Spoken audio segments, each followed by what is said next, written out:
Hello, everyone. I'm Dominique. And I'm Christina, and we are the Connected in Glass podcast. Every week, we will feature interviews with glass artists who speak to their creative processes and overcoming challenges. These conversations are real and raw. We hope that by sharing these stories, you're able to find some connection and know that you're not alone. We just wanted to take a moment to thank you for listening to our podcast. We're super passionate about this project and work for hours every week to bring you this content. So if you'd like to help support us, please consider becoming a patron at patreon.com/connectedinglass. Also, please consider joining our Facebook group, Connected in Glass Community, where we continue the conversations from these episodes. We'd love to hear from you. This episode of Connected in Glass is sponsored by Diddy Clips. Diddy Clips has changed the way we film our glassblowing videos, and we're proud to be working with them. Today, we're interviewing Madeline Rile Smith. She's a glass artist based in Philadelphia, Pennsylvania, who's been working with glass since 2008. Hello. Hi. Hi, how's it going? Good. Thanks so much for joining us. Thanks for having me. All right. So we're so excited to get to know you. First, I want to just tell us a little bit about where you live, what you enjoy besides glass, and kind of get us into the story of how you started working with glass. Sure. I live in Philadelphia, Pennsylvania. That's where I grew up and I lived most of my life. But I recently moved back from Rochester, New York. This summer, I was living there for the past 3 years, going to grad school and teaching. So I'm back in Philly now. And I got started in glass. I was really lucky. I started off in high school. I happened to go to a really small little artsy school that had glass blowing, and I took it kind of by accident as an elective. And I was like kind of scared at first of it, but then I fell in love with just the material, how it glowed, how tactile it is, and how gooey. It just reminded me so much of Play-Doh, something I always loved. So I studied it a little bit in high school. I was pretty self-taught. My high school teacher did give me some lessons, and then I was like, okay, I guess I have to be an artist now. And then I applied to art school and studied glass in undergrad and grad school, and just been loving it ever since. So for the people that haven't seen your style of work, can you give us like a verbal description of what your focus is? Sure. I do a lot of different things in glass, including stuff like interactive sculpture, musical instruments for multiple people to play at once. I do performance art where I create absurdist devices that, work on the body. I do video work and in some installation. And I think a theme in a lot of my work is I'm interested in exploring human connection and the dynamics of relationships, how we can help and hinder one another, and how connection can propel us forward versus isolation, and a concern about the human body and creating glass devices that both can help and hinder it at the same time. So I'm really interested in like sensory amplification, body extensions, and absurdity is a real theme that I use in my work. I create sort of like pseudo-scientific apparatuses that are kind of crazy looking. So I do a lot of stuff, and that's sort of an overarching theme in some of my personal fine artwork. And as you're doing all this, some of it is independent and some of it you kind of do as a team. Yeah, for the most part, it's pretty independent. I will craft the objects myself in the studio, and say for the devices, like the instruments, I make them myself. And then to activate them, to perform on them, I need other people. So I will use a team of people to be part of that with me while we perform. And in my video series that I call Connected Breath, which is a series, it's video work where myself and other people are coming together with these hot glass bubbles of borosilicate glass, and we blow them together, and our breaths interact and pop a membrane through the bubbles. And it's just sort of an exploration, chance interaction, kind of like a metaphor for a conversation or interaction with people. And that is very much collaborative. I couldn't do it by myself, and I need other people. So that is an aspect of some of my work. Of course, this is, pre-COVID, and I'm looking forward to continuing this kind of very close, physical, intimate action, if and when we ever can. And when you have these ideas, how do you go from just a thought in your brain to these physical objects? Yeah, sometimes it can be hard.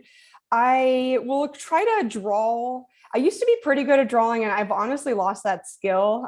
I can render an object decent on paper, but sometimes if they're more complicated three-dimensional forms, it's hard for me. So if it's a sort of something that interacts with my body, what I'll actually do is I'll get armature wire, like big thick wire, and wrap it around wherever it needs to go. Like maybe it goes around my eyes and then connects to my ears. And so I'll actually render the form just sort of like a three-dimensional drawing with wire, and then I can sort of see it in front of me. That's so much easier than, making it out of glass, and then I can make the adjustments as needed. So that's really helpful. And then with some of my objects, my fiance, Ben, is good at like 3D rendering. So he has helped me like 3D render them in the past, which is like amazing. So I can see it in the round and print out a picture before I go to the studio. Yeah, so those are the various ways that I sort of plan that. And then I get on the torch and I'm like, oh, great. Now, how am I really going to make this? And then I do like a day of problem solving or more. And are you always bursting with ideas, or do you find that you ever feel stuck? And if you do feel stuck, how do you get out of it? Yeah, I sometimes burst with ideas, and I feel like when I'm in the mode where I'm thinking and I'm ideating and sketching, I'll just have more and more, and then more than I could possibly have the time to make. And then I become sometimes overwhelmed. I'm like, oh God, what am I doing? And so I kind of try to, in that case, create like a bank of ideas that I can put on the back burner for the future. And I have like a notes app on my phone where I'll just like type like, oh, here's an idea for a piece. Like, in the middle of the night, if I like wake up, I'm like, oh God, I have to do this someday. So when I go through phases when I have lots of ideas, and I try to take advantage. If I can't make them, just put them out there for me to return to if I forget them. And then, of course, there are times where when I'm sort of not in that mindset, when I'm not working on a piece that like what I would consider like my personal or my like sort of relevant work, which are these objects that I'm sort of discussing, or the video work, and I'm doing more production, then it's easy for me to get into a like, oh, just like going through the motions, part A, part B mode. And that can be kind of nice sometimes. Like I think it's sort of cool to balance it. And I sometimes like being able to zone out and then return to the bigger ideas at hand later on. So when you're feeling stuck, you say you kind of like go into the production mode. Is that kind of what you were getting at? Or do you have any other ways that you get out of it if you're feeling stuck? I think when I'm feeling stuck, sometimes I'll start to feel stuck if I like work all day on something and it's not really coming to fruition, or it's more challenging than I thought. And then I'll get discouraged. And that can be pretty significant, where it's like, what am I doing? Why am I doing this anyway? Like, it's not going to like, this is a tool that's going to, make you drink your tears, or, connect you to someone else through a trumpet. It's not going to save anyone's life. But it's going to say something that's important to me, and something that I just need to make it. And I'm just usually propelled by this act of making. But if I do get stuck, I'll just try to stop what I'm doing and just do something else, and just walk away from it for a little bit, and then I can return to it later.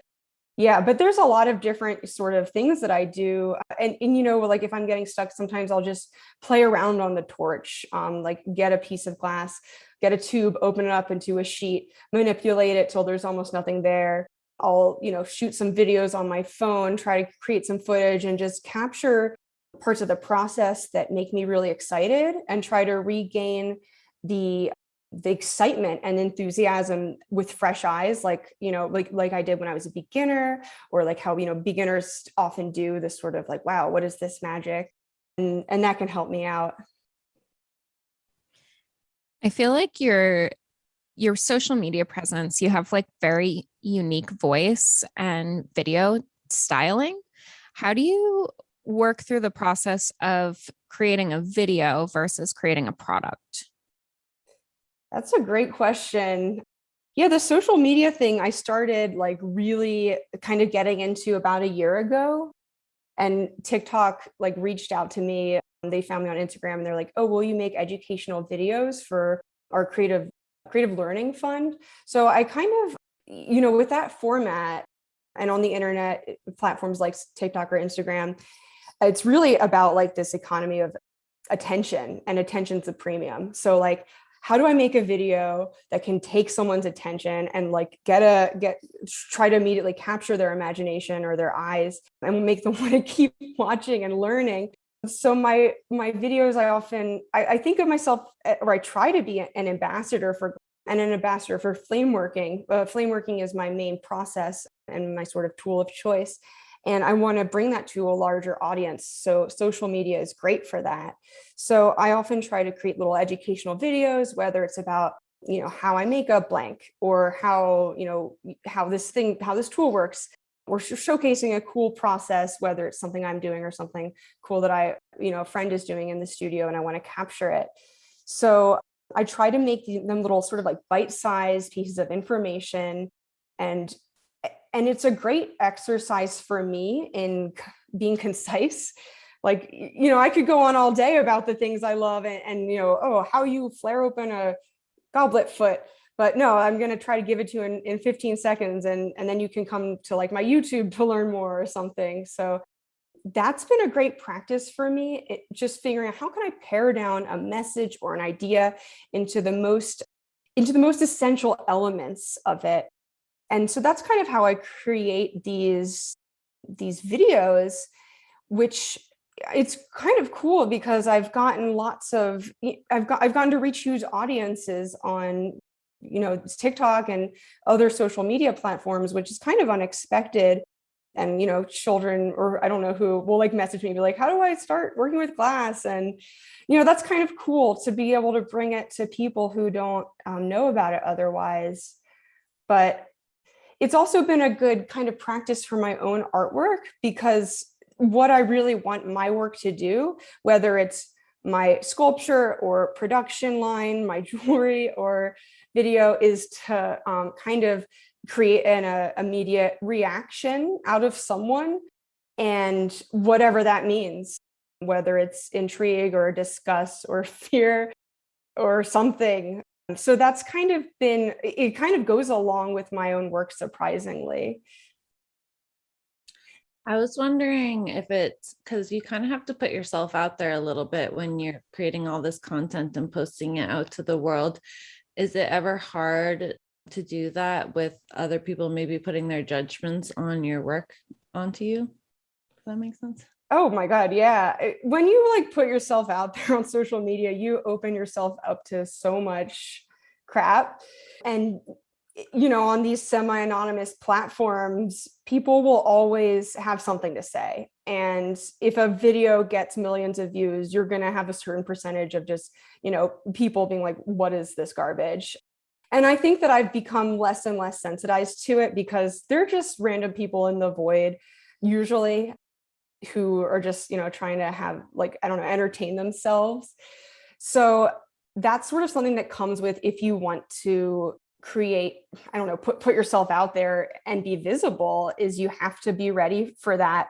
And it used to affect me a lot more. And I would sort of carry some emotional baggage, but now I just delete the comments usually, or I'll like leave them and let other people fight my battle for me, which is honestly the best. Can you talk to us about the different ways that you make your income and the process that you have about pricing your work? Sure. So I kind of do a patchwork of things. Many artists do. I am a teacher. I am an adjunct professor at two schools, Tyler School of Art and Salem Community College. And I teach glassworking in both of those. So 3 days a week I teach, and that's a big part of what I love to do and my career. And I love connecting with students and teaching and just being able to share a passion with them. So that's part of it. I do sort of a production line where I'll make jewelry, and I have like an Etsy store. Often people will reach out if they see me online, and they'll be like, hey, can you make a blah blah blah? And I'm like, sure, I'll do custom orders. I sometimes fabricate for artists, like contemporary artists who don't work with glass, but they're like, oh, I have a big installation, can you help me fabricate this? And that can keep me busy for a couple months. So it's a lot of different things. And the work that I talked about earlier, and the work that I consider like my own voice that really speaks to me and what I find important, that doesn't like pay my bills really at all. Like and they're often very what I call impractical objects.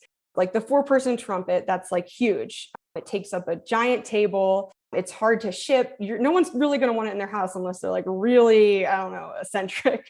And I really try not to let that inhibit what I make in terms of that work, because if I have a vision, I just want to make it and then think about what I'm going to do with it later. And often I'll have I have a lot of these pieces scattered around my house.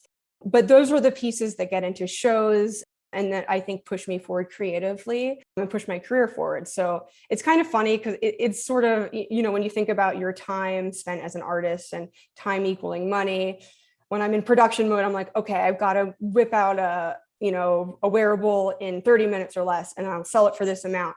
And I'm like, great, okay, I can figure that out, no problem. And then, I start making a new like personal artwork piece, and then like time is just out the window. Like I could spend days on that, and nothing financial income wise will ever come, but that's what I need to do. And maybe I'll sell some pieces someday.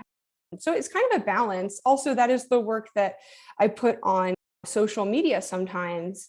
And when you get, I don't really know, like when you get if you can hit a certain amount of virality, you can create income from social media. And I never set out being like, I'm going to be a content producer, but it's something that like sometimes if you get lucky and a video gets millions of views, you can get some income from that. So that's something where, it's just, I'm always in the process of figuring it out, and there's not one set formula.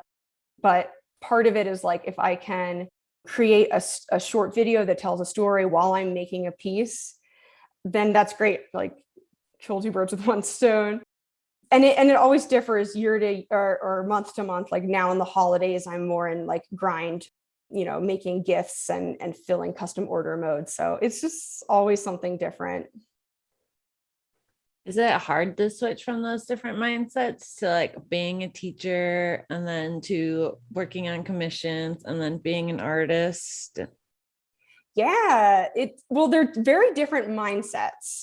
And I can't do more than 2 or sometimes 1 in one day. When I'm teaching, it's a very outward kind of action where I'm thinking and processing what's going on verbally. I'm trying to explain it in like words that are easy to chew on for the students. I'm trying to connect with the students and see if they're comfortable, see if they're happy, and teach them technical foundation. And then also kind of be like, okay, who are you? Like, what do you want to say in class when we get a little further along, once they sort of learn a little of the basics. So it's very much this sort of outward interpersonal sport, as it were. And I don't think about myself at all. Actually, that's why I really love teaching, because any problems I have in that moment, whatever's going on with myself, or if I'm not feeling good, I like forget it all. And I'm just in the moment and I'm communicating and connecting. So that's like one action. And then, fabricating or doing production, I'm just like, I could be half asleep and I just put on a audiobook or some music. I'm like, I'm just going to go through the motions, and it's kind of fun. And then, sculpting, that's a very different mindset. Like I can't really talk to people. I get very much in my own head.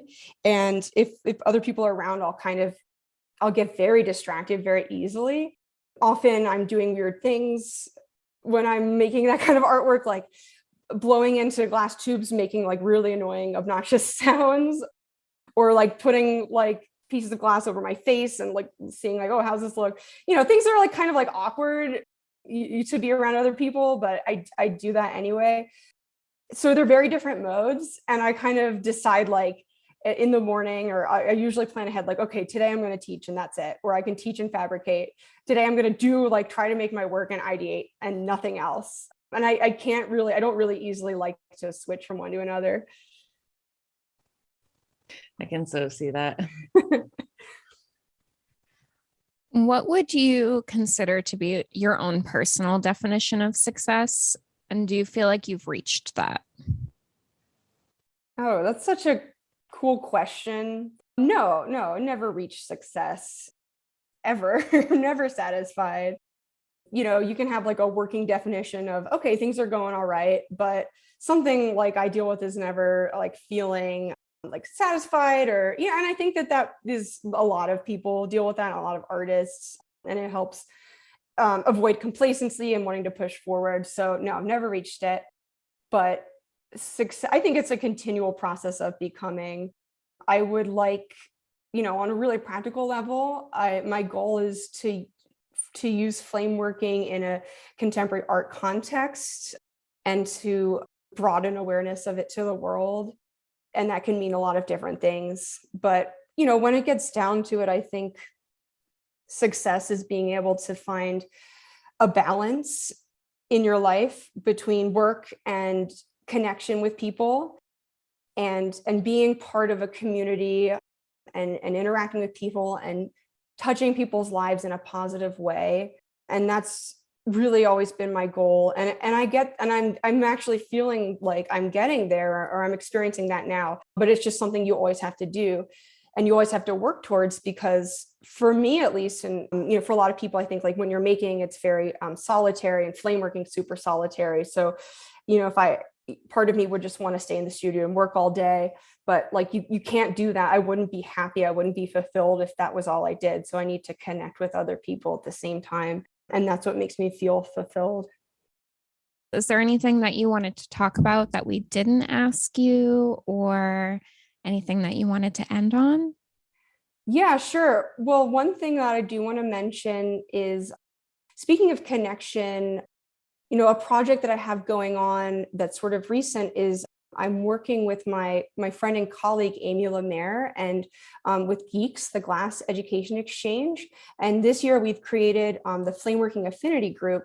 So this, our goal is to be open and accessible for everyone in flameworking who's interested or uses flameworking.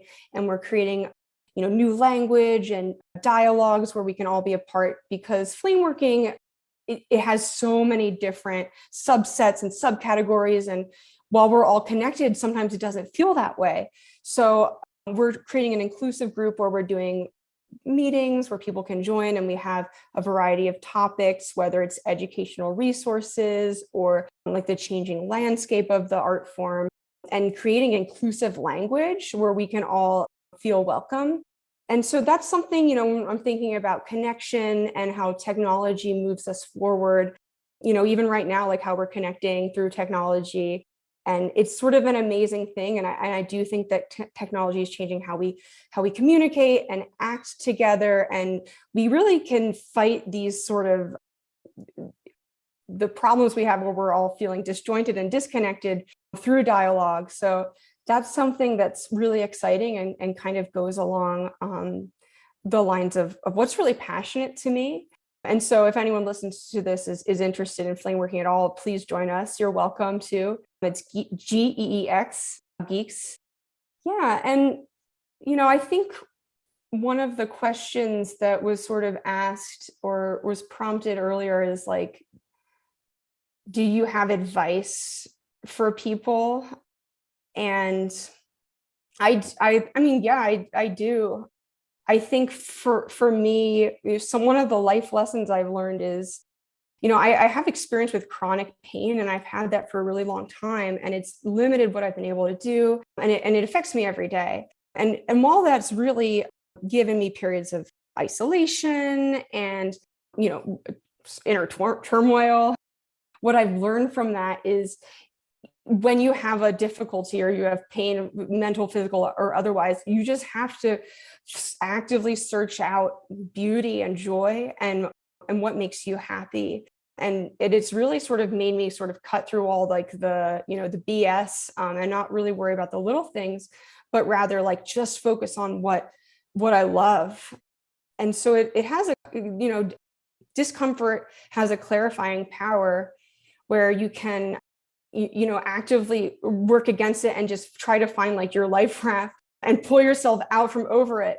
And then it's sort of a muscle when you practice that. It's joy can be all around you. You just have to look for it. And I find that joy in working with a medium that I love, and I find it in connecting with other people and a sort of a common understanding.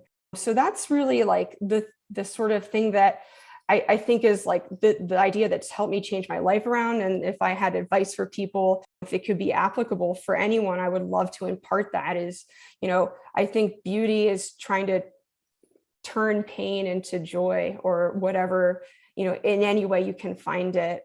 And that obstacles can be freeing if you try to look at it the right way. Thank you for sharing that. Yeah. So many people suffer from chronic pain, and it's really great to just like not say just push through it, it's like acknowledge it and then figure out how to live with it in some way. Absolutely. I mean, you have to respect your body. You have to respect your mind and your brain, and whether it's depression, anxiety, pain, you can't fight it. I mean, you can try your best, and I know I have, but just trying to work with it, and maybe your work can be a healing power, or a power to help reconcile something. It can be really great. And I also am just like, try not to take for granted. For me, I'm like, don't forget, Madeline, that like you're so lucky you found the thing you love. And I'm like really passionate about it. And it can be so easy to like forget if I'm in the moment, like, oh damn, I just broke a piece. Like, why am I doing this? But just, so not a lot of people, not everyone has found their passion, and found their calling. And I think that myself and many people who work with class, like, damn, we are lucky. We are. Mm-hmm. In privilege. Absolutely. Thank you so much. Thank you so much. Really appreciate talking to you. Yeah, totally. Thank you. I love the premise for this podcast. I think it's so cool that you guys are opening discussions like this, and I just want to say thank you. It's really cool, and I appreciate it. Oh, thank you so much.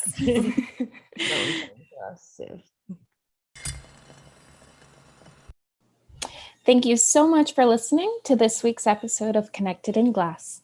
Make sure to follow us on Facebook and Instagram for more information on the artists we interview and for updates on the podcast.